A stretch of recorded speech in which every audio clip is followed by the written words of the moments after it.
¿Qué tal, amigos? Muy buenas noches. Bienvenidos a Telediario Estelar. Tenemos importante información para compartir con ustedes esta noche. Aquí iniciamos. Bienvenidos.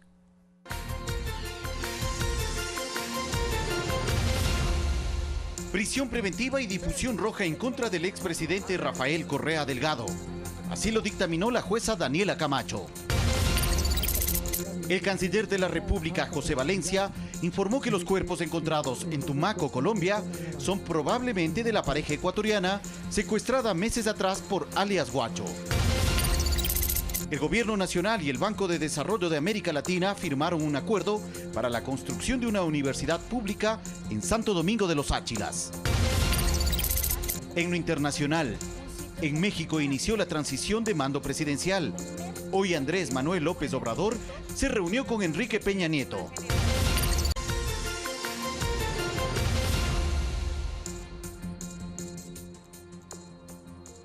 Aquí iniciamos orden de prisión preventiva, así como la emisión de alerta roja fue lo que dictó la jueza Daniela Camacho en contra del expresidente Rafael Correa, vinculado al proceso que se investiga en el presunto secuestro de Fernando Balda. La audiencia de revisión de medidas cautelares duró un poco más de 3 horas, incluido un receso. En la misma se analizaron las razones de por qué el expresidente Rafael Correa no se presentó en la Corte Nacional de Justicia el pasado lunes y sí lo hizo en el Consulado de Ecuador en Bélgica. Estas justificaciones no convencieron. Y aquí mismo fue donde el fiscal general encargado Paul Pérez pidió que sí exista una sustitución, pero ya no de presentación, sino para que el exmandatario tenga orden de prisión preventiva. El requerimiento fue aceptado por la jueza Daniela Camacho. Hemos tenido que solicitar también que se oficie al Interpol, que se haga la difusión roja. Pérez argumentó que el expresidente, vinculado en la investigación del posible secuestro del ex legislador alterno Fernando Balda, incumplió con lo establecido por la jueza, lo cual no garantiza su presencia en el proceso. La persona tiene el derecho a presentarse ante el proceso penal y lógicamente si es que no lo hace, pues se declarará esta figura como prófugo de la justicia. Una decisión calificada como injusta por el abogado defensor de Correa, Caupolicán Ochoa, quien adelantó impugnará lo resuelto por la jueza de garantías penales. Se ha violentado el trámite, se ha violado el debido proceso, se ha hecho gala otra vez de arbitrariedad. Prefirió no referirse a un posible pedido de asilo político para Rafael Correa, pues considera que aún hay instancias de defensa en el país. No obstante, Fernando Balda, acusador en este proceso, aseguró que no permitirá que eso suceda, y por lo cual iniciará una campaña en contra del exmandatario, a quien lo responsabiliza de su secuestro en 2012. Para que constaten que esto no se trata de una persecución política, sino de un grave crimen de Estado. Este mismo día un cartel con este objetivo fue presentado, pues la orden de difusión roja en contra de Rafael Correa podría activarse en máximo 2 semanas, lo cual determina además del inicio del proceso de extradición. Alex Llanos, Telediario. Y precisamente para hablar de la situación que enfrenta el expresidente Rafael Correa en este momento, nos vamos a contactar vía telefónica con Ismael Quintana, experto en temas judiciales. Doctor, muy buenas noches. Hemos visto ya prisión preventiva, también se ha activado la alerta roja en contra del expresidente Rafael Correa. Son disposiciones de la jueza Daniela Camacho. ¿Se está actuando bajo derecho? ¿No se está violando los procesos adecuados?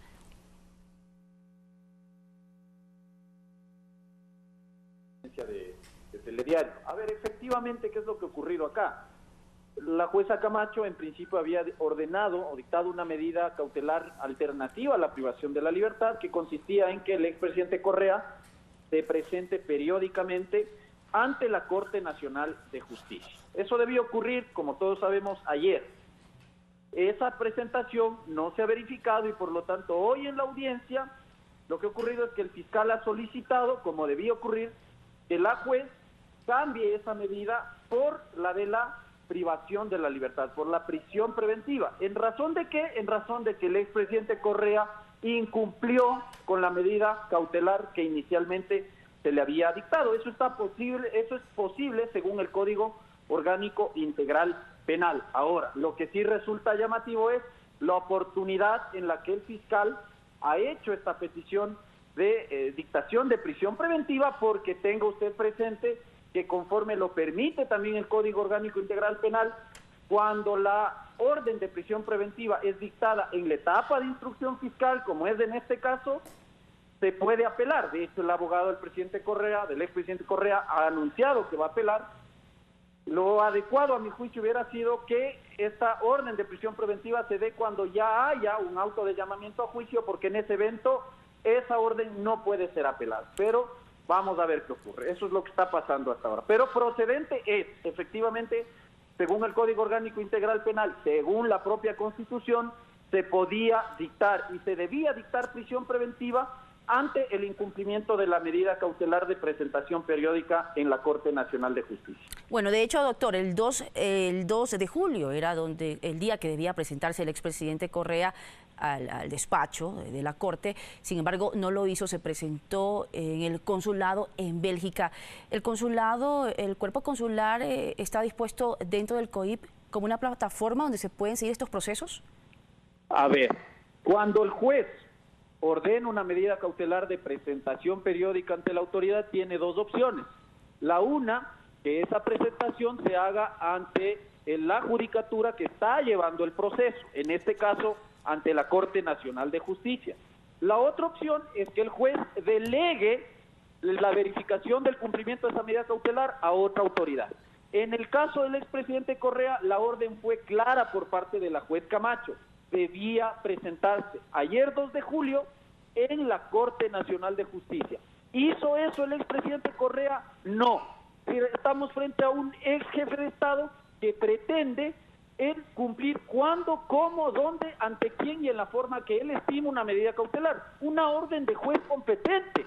Llama la atención eso porque además está a punto de ser procesado, juzgado por jueces que fueron posesionados o nombrados por su ex secretario particular, quien presidía el Consejo de la Judicatura.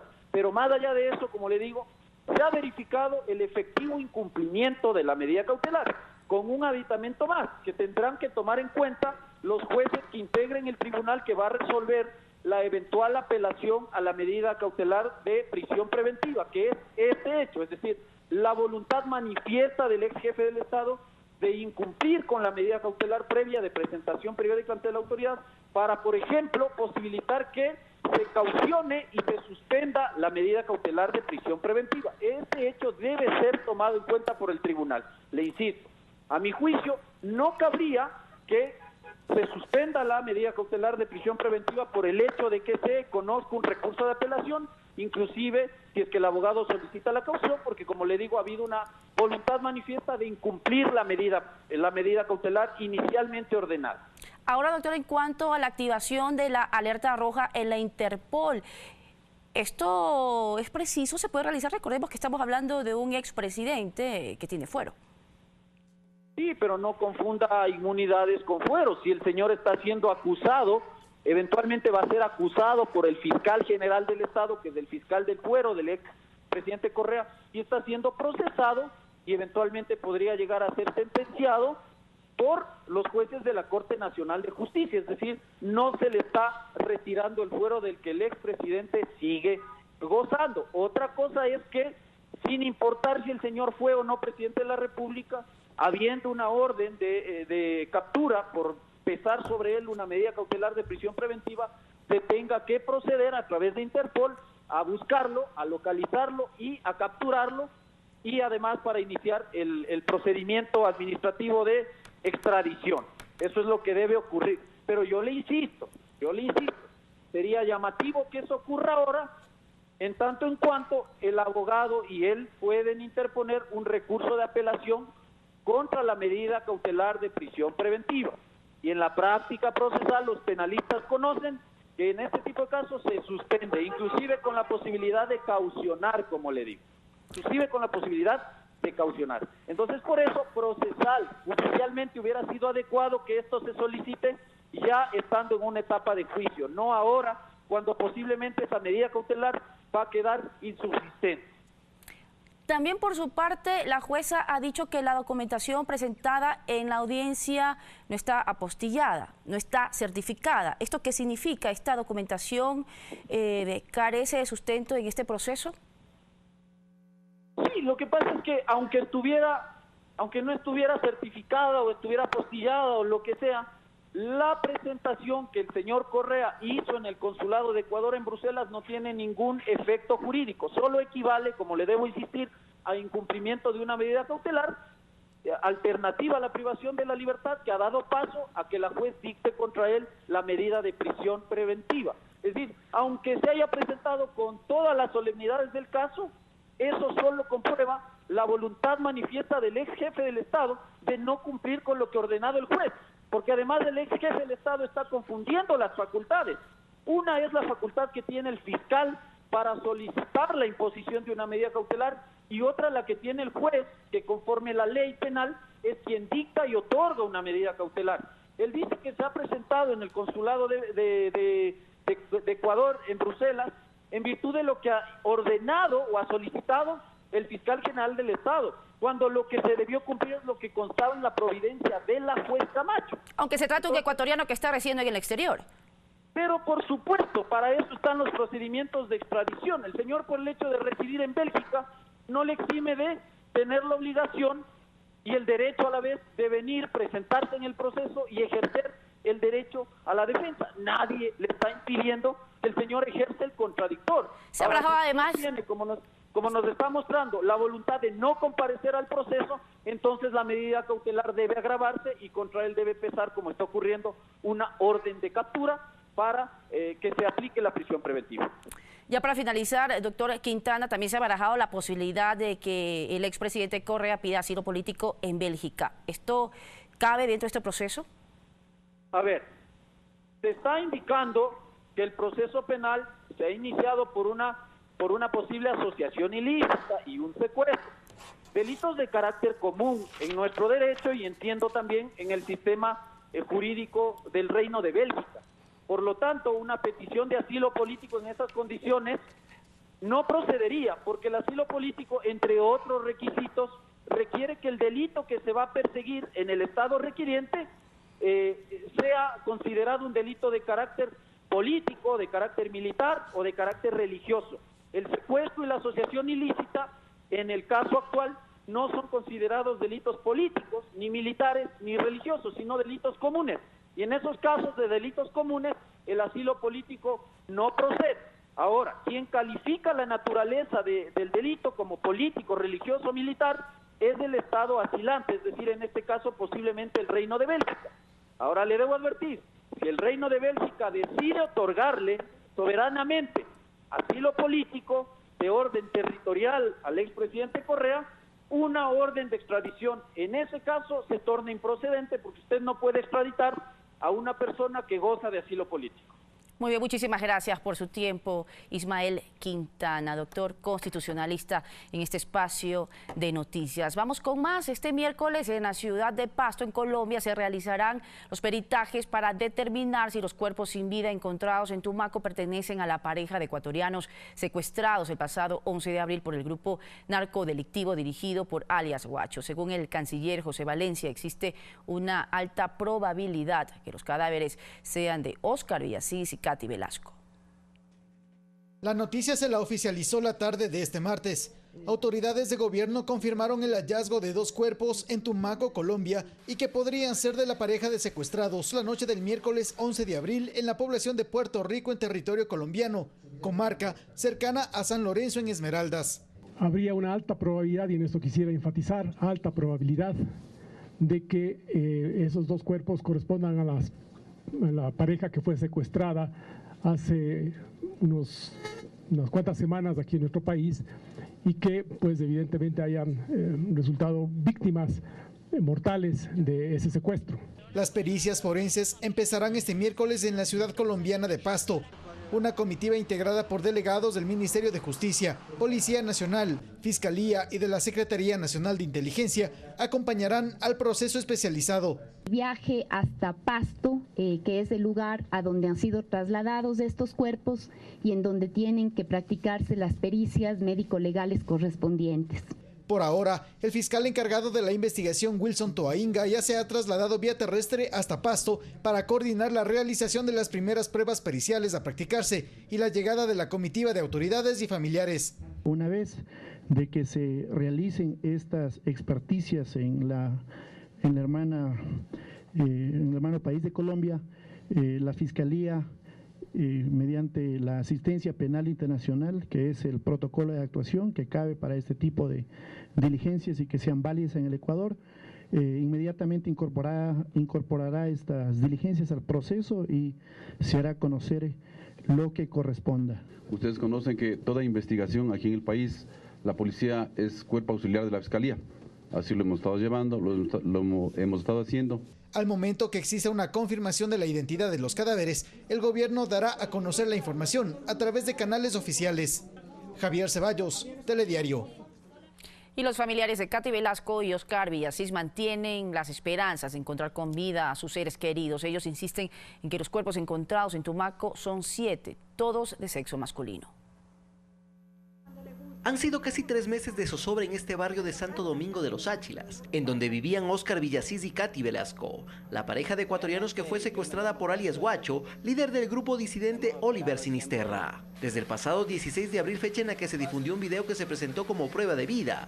Aquí solo añoran su retorno. Yo lo extraño demasiado y toda la familia vivimos llorando. Mi hijo es que me ayudaba aquí para la comida, me compraba los remedios. Es por ello que a pesar del anuncio que este martes realizaron las autoridades ecuatorianas sobre restos humanos hallados en Tumaco, Colombia, que podrían pertenecer a Katy y Oscar, su familia prefiere no adelantarse y esperar las pericias de verificación. Mi hijo no es.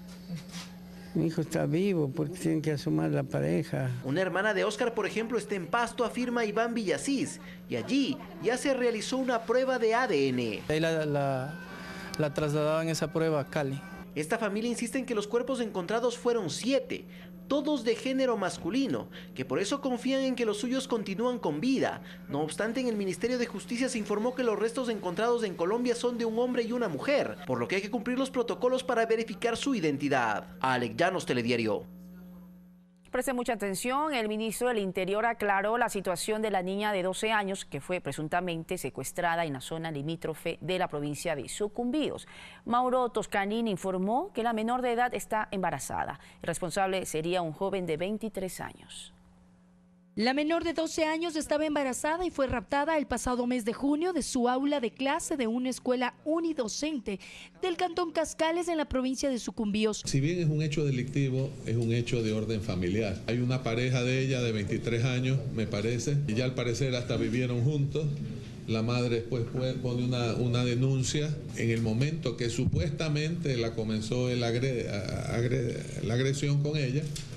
Es secuestrada. Uno de los captores habría sido identificado. Inclusive hay la versión de una de las profesoras de la escuela de que le reconoció la voz a él, ¿no? La persona es el padre el padre del niño, ¿no? El ministro del Interior aseguró que el caso de la desaparición de la menor no está relacionado con grupos irregulares disidentes de las FARC que operan en la zona limítrofe con Colombia. Es un delito embarazar a una niña de 12 años de edad. Él es un señor mayor de edad, tengo entendido que tiene 23 años. Debe ser sancionado en su momento. Estamos trabajando a nivel del DINASEP especialmente y la Fiscalía. Reveló datos sobre el número de crímenes en el país. Habrá que trabajar en otros tipos de aspectos que lleguen ya a la cuestión familiar, ¿no? Psicólogos, sociólogos, para ver qué es lo que está pasando. Porque el 40% de los crímenes, 2 de cada 5 crímenes violentos ocurren dentro de los hogares. Según el Código Integral Penal, el delito de violación es sancionado con 19 a 22 años de cárcel cuando la víctima es menor de 14 años, mientras que por secuestro de personas menores de 18 años, embarazadas o víctimas de violencia sexual, la normativa condena de 10 a 13 años de privación de libertad. Valeria Villarroel, Telediario. Cambiamos de tema. En la Asamblea Nacional se aprobó el primer libro del Código de la Salud que se espera vaya a segundo debate a finales de este mes. En este tramo de la norma se establece el funcionamiento del Sistema Nacional de Salud.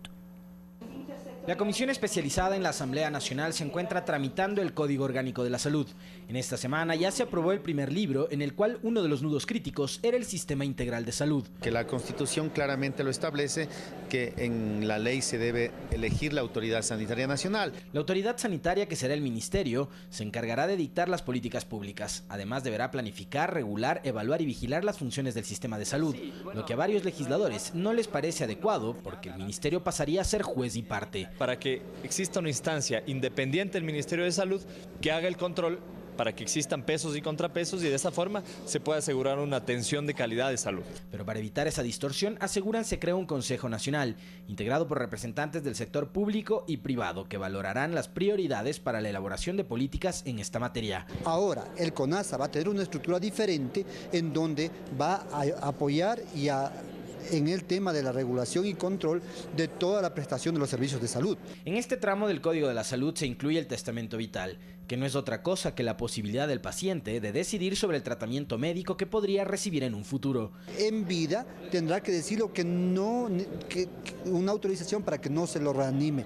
Que una persona puede decidir sobre cómo quiere ser tratado en el caso de una enfermedad grave o catastrófica. La aspiración de los legisladores es aprobar el informe para segundo debate a mediados de este mes. Alexis Moncayo, Telediario.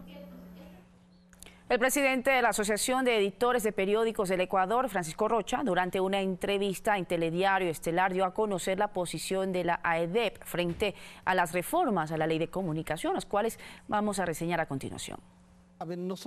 La postura de la AEDEP frente a la Ley de Comunicación es tajante. Si nos preguntan a los medios, sobre todo a los impresos, no queremos ley de comunicación. Mi convicción es que hay que derogarla, que para ejercer este derecho de la comunicación no necesitamos una ley. Consideran que de reformarse la LOC, esta debe ir en armonía con lo establecido a nivel internacional. Si la ponemos de acorde a los tratados y convenios internacionales, es un gran paso. En este marco destaca algunas propuestas que considera la AEDEP como positivas. Creo que es bueno y hay que ratificar la eliminación de la superintendencia, la reestructuración del CORDICOM. A la vez reconoce que la política de gobierno actual haya eliminado espacios como las sabatinas.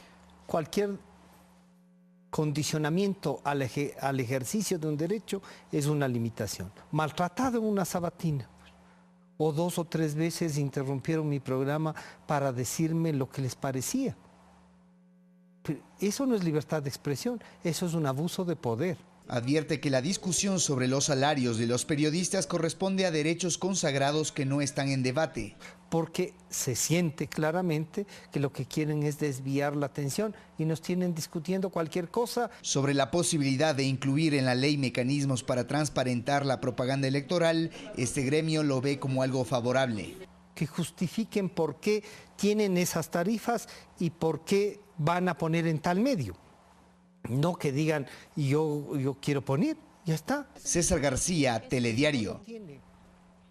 Y hoy nos acompaña en Telediario Danilo Silva, presidente del Consejo de Regulación y Desarrollo de la Información y Comunicación CORDICOM. Esta noche vamos a abordar el tema de las reformas a la Ley Orgánica de Comunicación. Doctor, muchísimas gracias por estar con nosotros. Gracias, Marusi, buenas noches y buenas noches a los televidentes. Bueno, el proyecto a la reforma de la Ley de Comunicación ya fue presentado, ¿no? En el mes de mayo. Ha tenido bastante aceptación.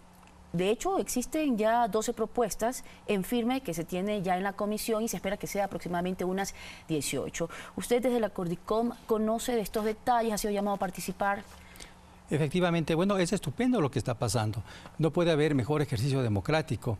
Estamos viendo que la comisión ha invitado y sigue invitando a diversos actores, no solo de la comunicación, sino desde la sociedad civil, académicos. Todos los días, incluso hoy vi una noticia que van a trabajar doble jornada.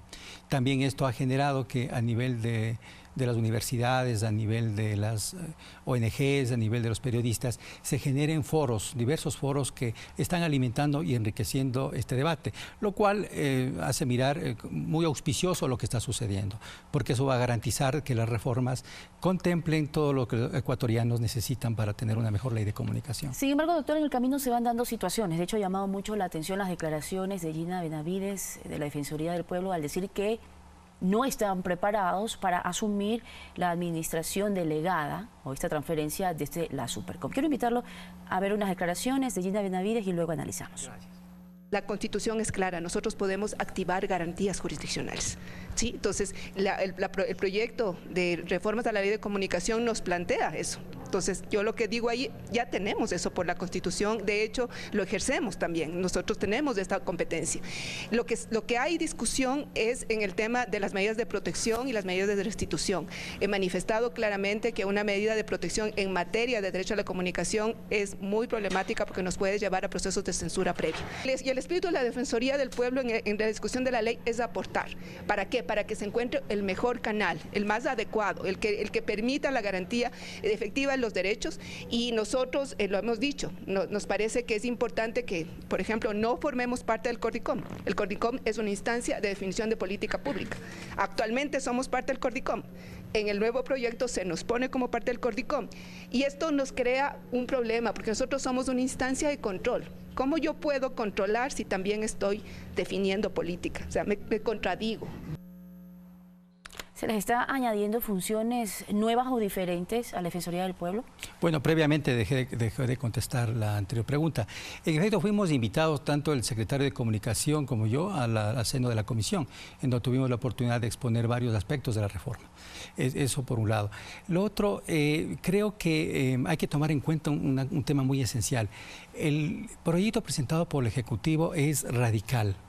Está proponiendo eliminar toda estructura de control, vigilancia y sanción en temas de libertad de expresión, libertad de información y derecho de la comunicación. Esto quiere decir que ninguna atribución o competencia que tiene la Superintendencia de Comunicación se traslada a ningún ente, absolutamente a ningún ente. ¿Dónde viene la confusión entonces con Gina Benavides? Bueno, la primera parte es muy clara, dice que las atribuciones ya tiene constitucionalmente, que tiene que activar, y le corresponde activar todo tipo de garantías jurisdiccionales, eso está muy bien. Al parecer parece que tiene una preocupación en cuanto a que determinadas, dentro de la activación de las garantías jurisdiccionales, que determinadas actuaciones de la Defensoría puedan ser interpretadas como censura previa. Y no es así, porque la censura previa es ex ante. Y mientras que la protección y tutelaje de derechos y la activación de garantías jurisdiccionales es ex post, es decir, cuando ya se ha suscitado un determinado acto. Entonces, y veo que en la otra parte también dice que están abiertos a aportar con el fin de que la Defensoría pueda cumplir su rol. Mire que no es nada nuevo. Yo podría citar dos casos, uno reciente, en noviembre de 2017. No puedo detallar el caso en sí mismo porque son temas de protección de derechos de la niñez. La propia Defensoría del Pueblo a CORDICOM nos notificó con el fin de que, digamos, qué acciones hemos realizado. Incluso entiendo que la Superintendencia de Comunicación, al Ministerio de Cultura, al Ministerio del Deporte, sobre un tema de protección de derechos de la niñez. O sea, no es algo nuevo. Entonces, todo el Estado, todas las instituciones, todos los servidores públicos tienen que cumplir con la Defensoría del Pueblo cuando la Defensoría del Pueblo activa el sistema de protección y tutelaje de derechos. Eso no es nada nuevo y ha reconocido la defensora en lo que estamos mirando. Pero lo que está diciendo también es que existiría una censura previa en caso de que se adopte desde la Defensoría del Pueblo el tema de la comunicación en cuanto a los derechos. Es que no habría absolutamente ninguna censura previa. Pongamos el ejemplo de rectificación. Hay aparentemente, habría dos alternativas. Una persona que se sienta vulnerada a su derecho puede directamente activar todo tipo de procedimientos.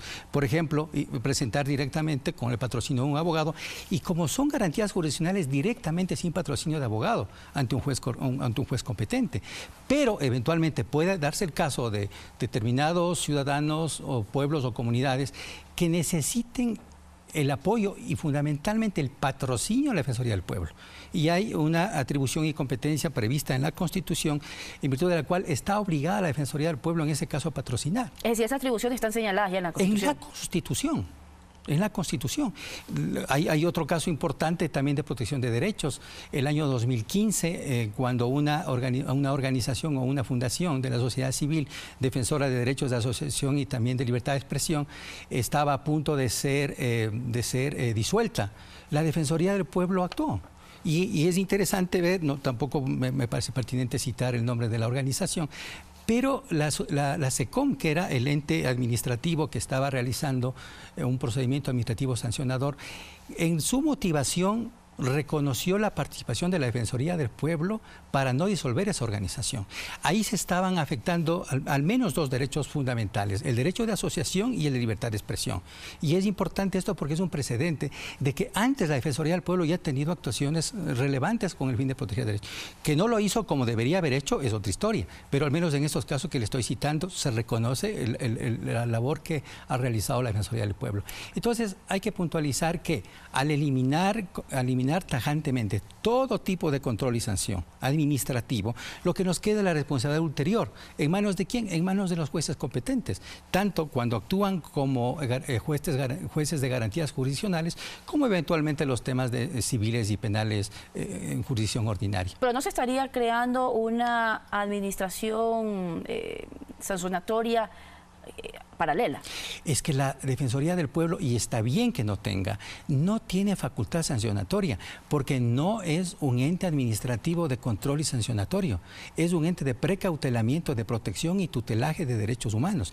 Recuerde usted, Mariuxi, que al menos tiene 3 obligaciones jurídicas internacionales que tiene todo Estado, derivado de los tratados e instrumentos internacionales, que es respetar derechos, que es proteger derechos y garantizar su exigibilidad.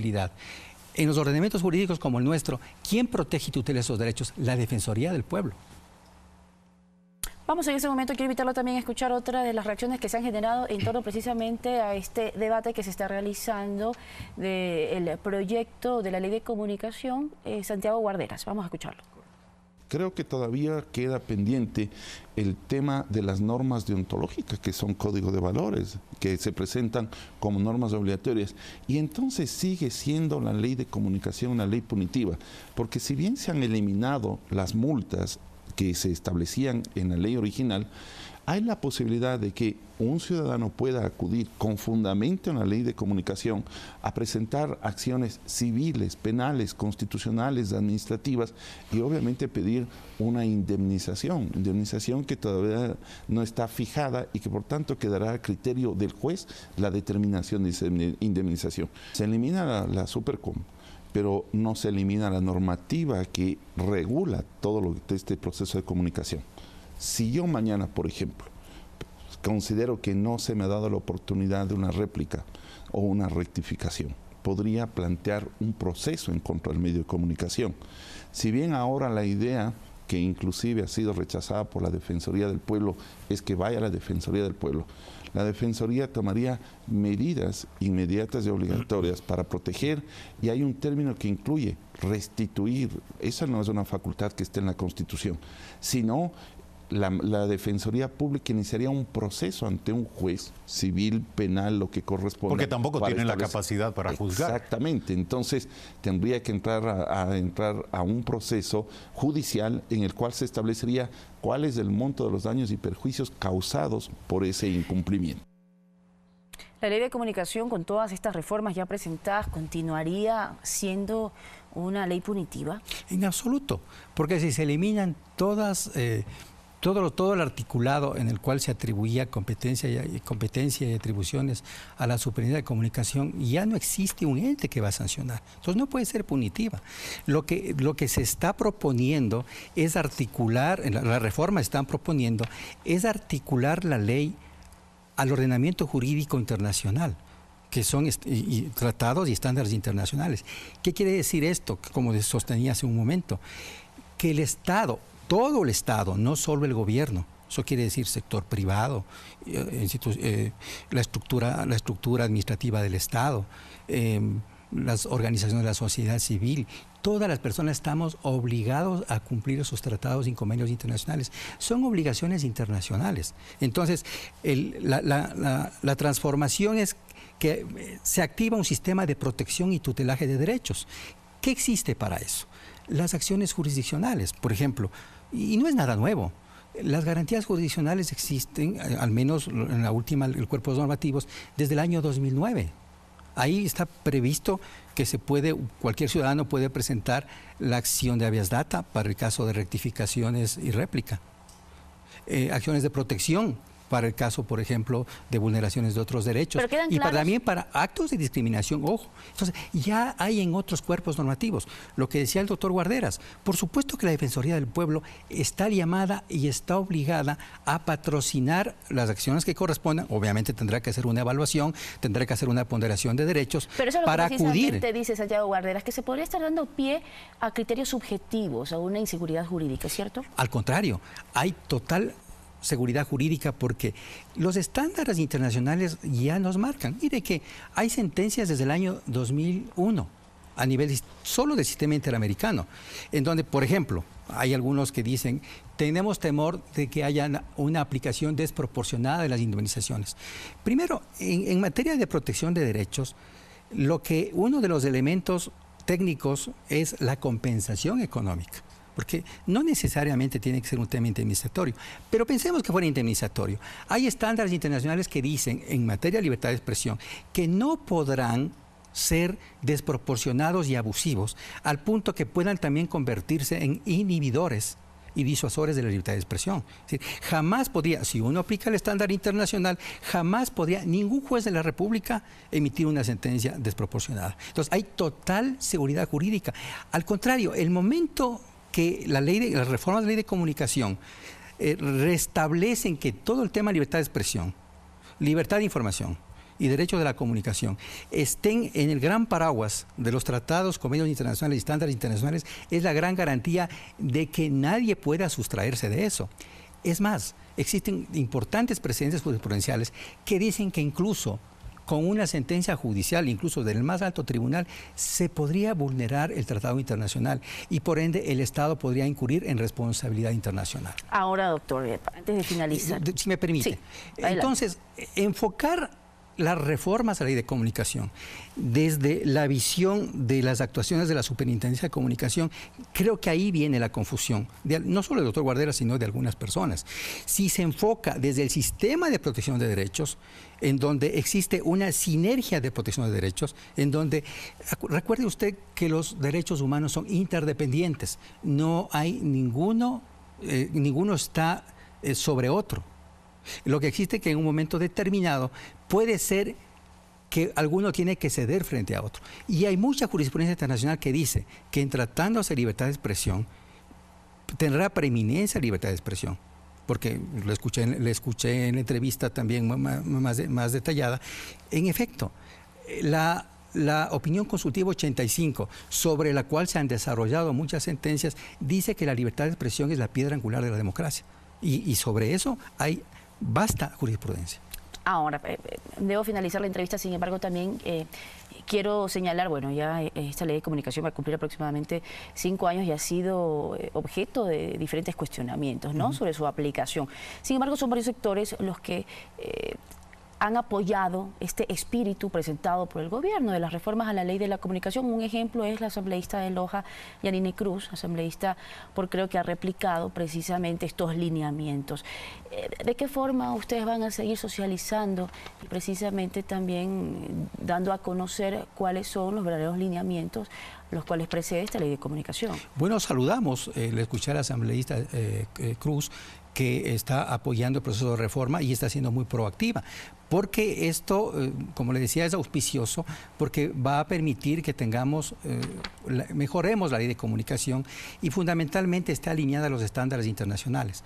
También le escuché sobre el trabajo, la seguridad para el trabajo de los periodistas. ¿De qué se debe esa propuesta? Eso es muy importante. Hace 2 semanas el secretario de Comunicación se reunió con algunos comunicadores, que es la parte importante de los trabajadores de la comunicación, en el cual proponían que el trabajo de los periodistas y los demás trabajadores de la comunicación tengan las mejores garantías y de seguridad para su trabajo. Es decir, protocolos que rijan a los periodistas y coberturas de riesgo. Manuales están desarrollando y se está generando un trabajo, una mesa de trabajo interinstitucional con el fin de que el resultado y producto de esta mesa interinstitucional, no solo de gobierno, sino también con los periodistas, con los medios de comunicación y también con organizaciones de la sociedad civil, los resultados de esa mesa de trabajo se remita a la Comisión comisión que está tratando las reformas, con el fin de que todo el trabajo de los periodistas, no solo a propósito de los problemas que son de dominio público, sino también el trabajo cotidiano. Hemos visto en México, en todo lo que está pasando en México, todo lo que pasa también, ha pasado en Argentina también en algunos casos, y también queremos evitar, o sea, prevenir, porque recuerde usted que una de las obligaciones internacionales es, dentro de lo que es protección, prevenir.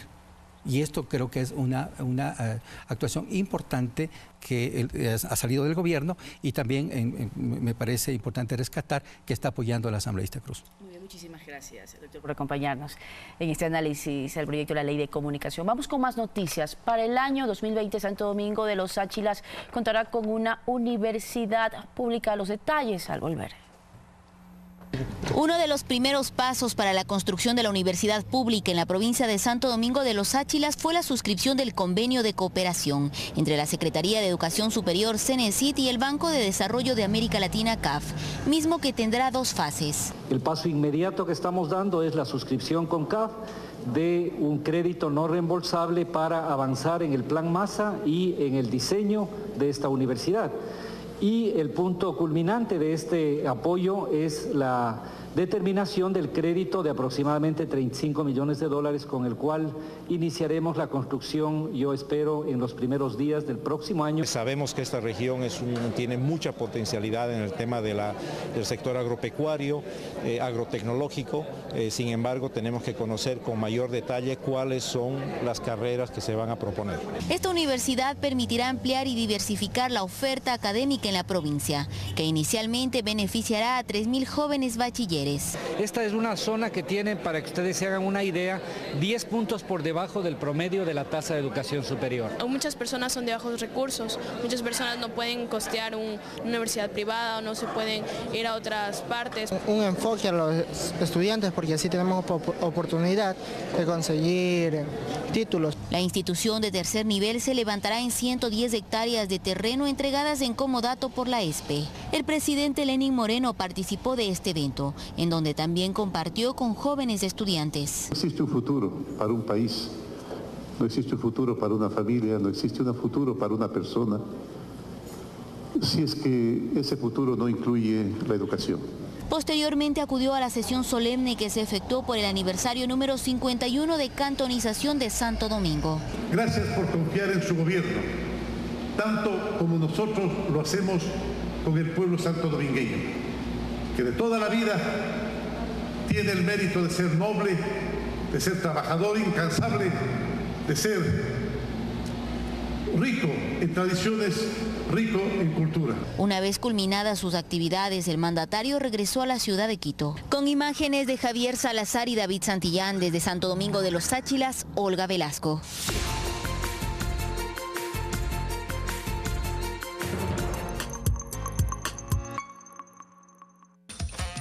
No se puede perder este miércoles Café TV, la receta perfecta entre información y entretenimiento. En nuestro segmento legal hablamos sobre los cheques, qué ley los rige, cómo llenarlos, en qué situaciones utilizarlos. Les contamos los detalles. Además, el correcto uso de la ortografía y la gramática se está perdiendo en los mensajes de redes sociales. ¿Cómo combatir esto? Conversaremos con un especialista. Y el resumen más completo del Mundial de Rusia 2018. Esto y mucho más, 10:30 de la mañana por la señal de Ecuador TV.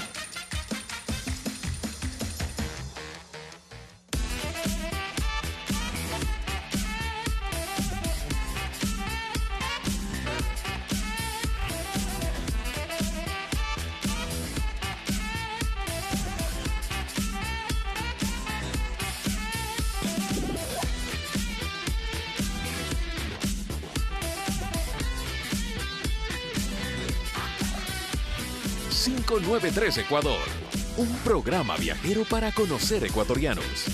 Sábados 19 horas.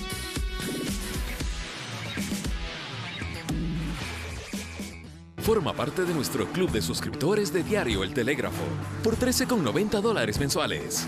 Benefíciate de descuentos especiales en establecimientos aliados a nivel nacional. Club de suscriptores El Telégrafo, porque estar bien informado tiene más de un beneficio.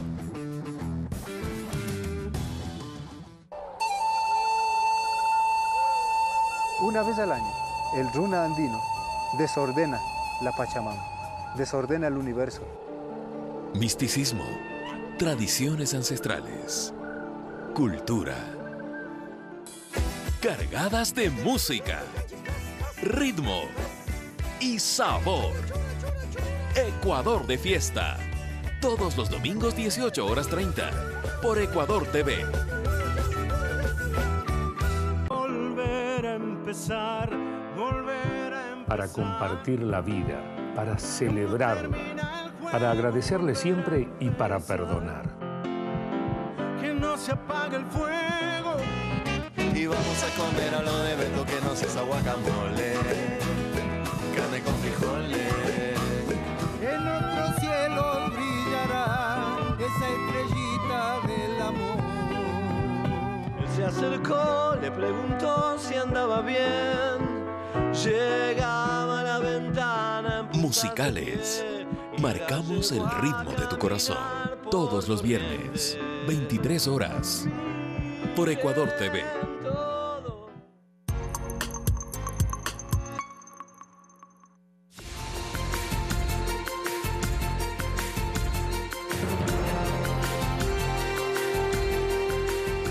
Estamos de regreso con más información. El retrato de Rosalía Arteaga fue colocado en el Salón Amarillo de Carondelet, lo que significa un reconocimiento luego de 21 años a la primera mujer que ejerció la presidencia del Ecuador. Junto a su familia, Rosalía Arteaga ingresó al Palacio de Gobierno este martes 3 de julio de 2018, tras enterarse por amigos de que su retrato había sido por fin colocado en el Salón Amarillo, donde reposan los rostros de todos los presidentes en la historia del país. Creo que este es un reconocimiento para la mujer ecuatoriana, para la mujer latinoamericana, porque yo conformo la lista de 10 mujeres que hemos sido presidentas de la República constitucionalmente en América Latina. El tema había estado en controversia por más de 21 años, tras los hechos de 1997, cuando el Congreso de la época, encabezado por Fabián Alarcón, defenestró al presidente Abdalá Bucaram, con quien Arteaga había llegado como su vicepresidenta. Y no se me permitió mantenerme por el único hecho de ser mujer, porque los casos anteriores y posteriores siempre los vicepresidentes hombres asumieron. Según el abogado André Benavides, el vacío constitucional fue creado por el mismo Congreso, ya que la Carta Magna de 1978 establecía originalmente que en caso de ausencia definitiva sería el vicepresidente el que subrogaría. Lo mismo en la reforma de 1993, donde se ratifica el texto.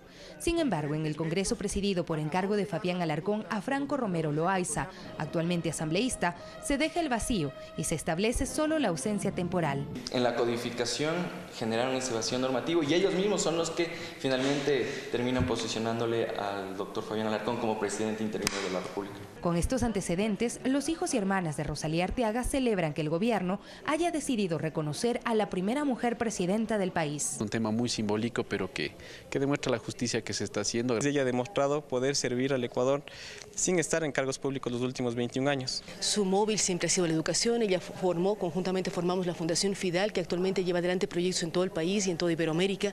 Su presencia no solamente está en el Ecuador, está a nivel internacional. Por su parte, Arteaga considera que este es un triunfo para las mujeres. No solamente se me quitó a mí un derecho, sino se quitó a las mujeres ecuatorianas, y estoy absolutamente segura de que habría sido un gobierno decente, honesto, sin corrupción, que desgraciadamente ha marcado a muchos gobiernos posteriores. Sofía Montoya, Telediario.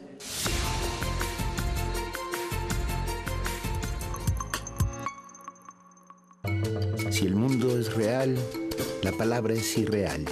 Si es real la palabra, el mundo es la grieta, el resplandor, el remolino. La poesía más característica de Paz es una poesía hecha de muchas influencias. Biografías, hoy, 23 horas, por Ecuador TV. Para llegar alto hay que tener mucha energía. Por eso siempre tomo 3 lácteos al día. Yogur en la mañana, leche en cualquier momento y mucho queso en mi locrito. ¿Y tú? ¿Los tomas? Un yogur a media mañana para estar pilas todo el día. Morocho en la tarde, pura energía, ñaño. Un vaso de leche tibia para dormir calientitos. Porque yo sé que con 3 lácteos al día los nutro, los cuido y los alimento. 3 lácteos al día, fuerza, vitalidad y mucha energía.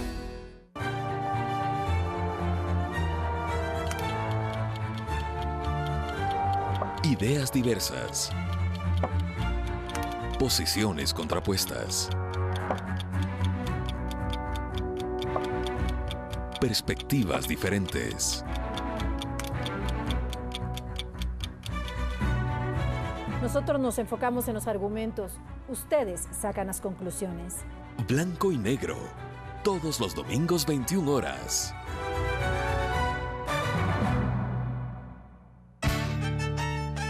Los microprogramas de la televisión pública. Con artistas y artesanos.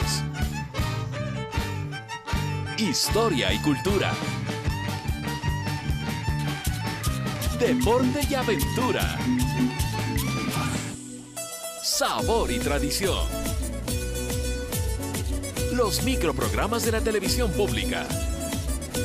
De lunes a viernes, 12 horas 30 y 17 horas 30. Revive nuestras tradiciones. Por Ecuador TV. Lugares inhóspitos. Animales peligrosos. Climas despiadados. Prepárate para la lucha entre humano y naturaleza. Con los exploradores más arriesgados del mundo, en una batalla de pura adrenalina, sobreviviente, escape del infierno y sobrevivientes extremos. Franja Extrema. De lunes a viernes 20 horas. Por Ecuador TV.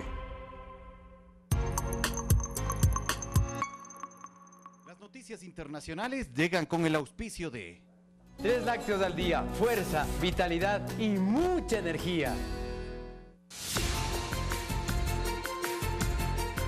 En México, el virtual ganador de la elección presidencial, Andrés Manuel López Obrador, llegó al Palacio Nacional para reunirse con el presidente Enrique Peña Nieto. En los exteriores, López Obrador fue recibido por algunos simpatizantes y reporteros quienes dificultaban el paso del vehículo hacia el interior del edificio.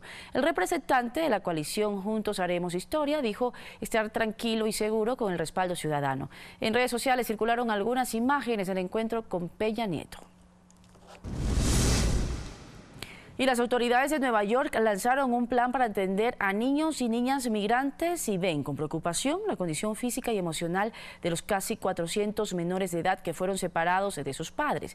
El comisionado de Servicios Infantiles de ese estado, David Hansel, dijo: queremos asegurarnos que los niños que están aquí adquieran los servicios apropiados a nivel de educación, salud física y mental. En el interior de una cueva de una isleta ubicada en Tailandia se encontró con vida a los jóvenes integrantes de un equipo de fútbol y a su entrenador. Personal de equipos de socorro y salvamento buscan la manera de rescatarlos, una labor que podría demorar meses. Esto debido a que se esperan lluvias en los 3 próximos días, lo que complica las tareas. En un video filmado por los socorristas y publicado en Facebook aparece un grupo de niños delgados, vestidos con camisetas de fútbol grandes y llenas de barro y refugiados en un estrecho saliente rodeado de agua. Las noticias internacionales llegaron gracias a 3 lácteos al día, fuerza, vitalidad y mucha energía.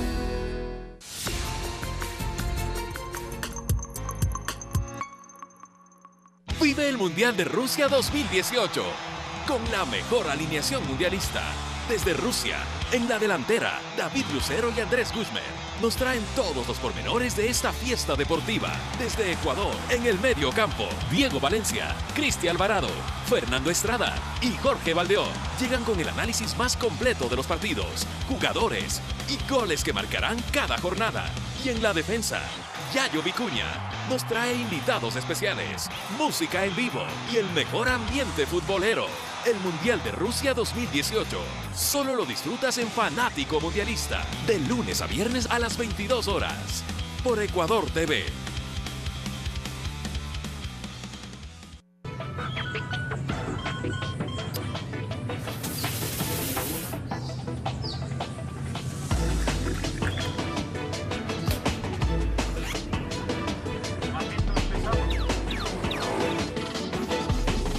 Telediario, Primera Impresión, con Eduardo Califé, de lunes a viernes 6:55, por Ecuador TV.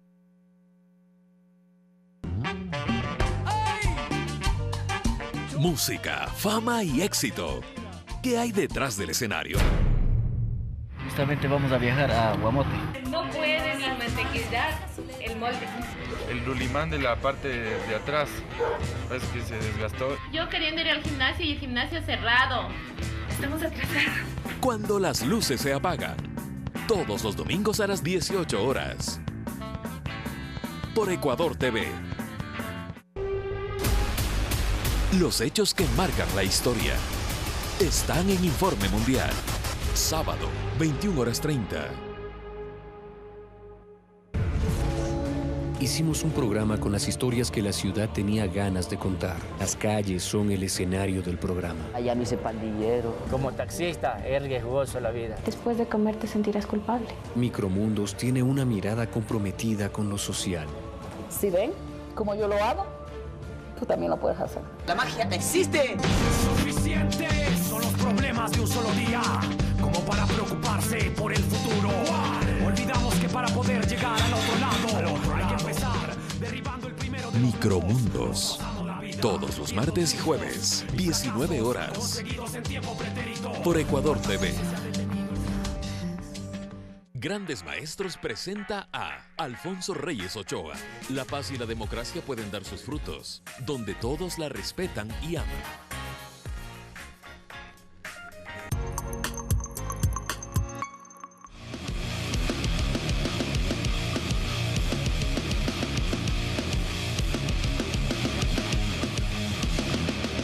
Fanático. Saludos cordiales amigos y amigas de todo el Ecuador, bienvenidos a su segmento fanático. Como siempre ya instalados desde el Sport Planet acá en el centro norte de la capital de la República, porque en pocos minutos estaremos arrancando nuestro programa Fanático Mundialista. Pero antes nosotros desglosamos parte de la información deportiva que se ha dado en este día, más allá de lo que ha sucedido en el Mundial de Fútbol, en donde lamentablemente Colombia se quedó en el camino, clasificó Inglaterra, clasificó también la selección de Suecia. Carlos Feró, del jugador que estará en nuestro balompié con el Macará Ambato hasta el 15 de julio, arribó al país, y esto porque él venía justamente de realizarse las respectivas pruebas médicas y todo ya finiquitando para vincularse al Al Hassan de Arabia Saudita, equipo al cual estará arribando, como les decíamos, el 15 de julio y tendrá contrato por los próximos 2 años. A su retorno a nuestro país en los próximos días, ya finiquitando sus cosas contractuales acá, él dijo lo siguiente. Tranquilo, contento por esta linda oportunidad que se me da. Creo que era de mucha paciencia, mucho trabajo, mucho esfuerzo y gracias a Dios se me da esta linda oportunidad. Sí, por 2 años de contrato. Sí. La expectativa de que el 15 tengo que presentarme en la ciudad de Bahrein, allá me van a estar esperando para llevar a Arabia y de ahí sí, pues, integrarme a la pretemporada del club. Sí, una expectativa, un sueño hecho realidad. Creo que uno como jugador siempre aspira y anhela llegar mucho más y ahora se brinda este lindo momento y espero aprovecharlo al máximo para así mismo pues poder ser convocado a la selección también, que eso es lo que busco. Sentimientos por el tanto tiempo que conviví pues con Macará. Ha sido una expectativa muy grande, muy alta y esperando que los recuerdos queden presentes y con el club siempre voy a tener las mejores predisposiciones del mundo. Para llegar alto hay que tener... Recuerda que con 3 lácteos al día te llenas de mucha fuerza, vitalidad y energía. Un yogur en la mañana, ponle un queso a tus sopas, un rico morocho en la tarde, un vaso de leche antes de dormir. No lo olvides, 3 lácteos al día para llenarte de fuerza, vitalidad y energía. Muy bien, nosotros vamos a hacer una pausa, regresan en la parte final en su telediario y por supuesto la invitación está hecha para que desde las 22 horas por la señal de Ecuador TV, 23 horas en la señal de Gama Visión, nos acompañen con Fanático Mundialista. Conocemos ya a los finalistas que han clasificado a los cuartos en esta Copa del Mundo. Estaremos analizando lo que sucedió hoy con Colombia y lo que se viene, porque ya palpitamos, por ejemplo, uno de los partidazos que tendremos entre Francia y Uruguay. Todo esto y más desde los horarios que ya les había mencionado antes. Buenas noches.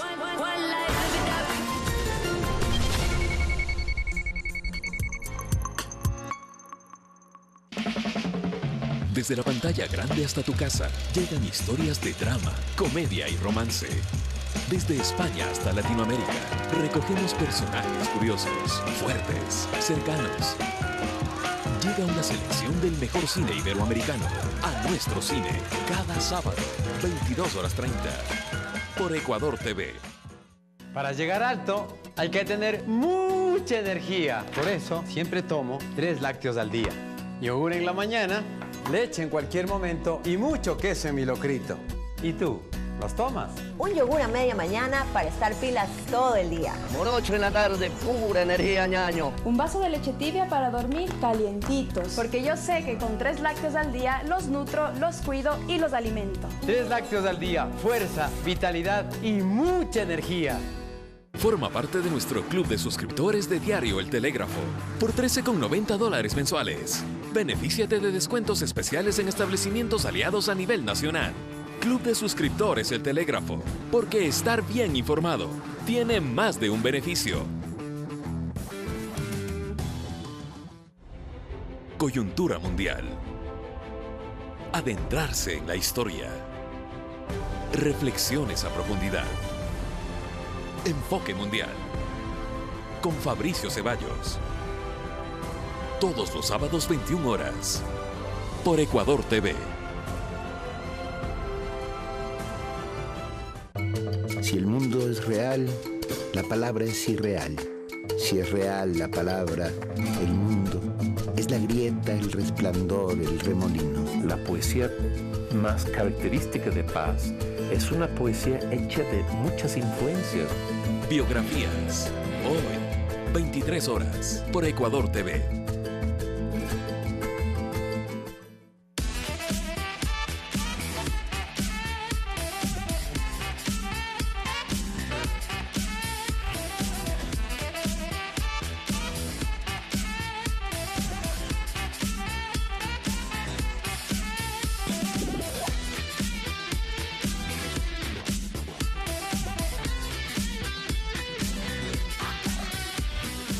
...593 Ecuador...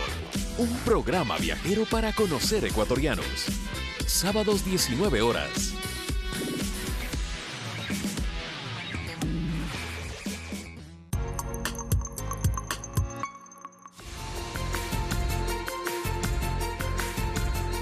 Y bien, aquí finalizamos este informativo. Muchísimas gracias por su compañía. Que descansen.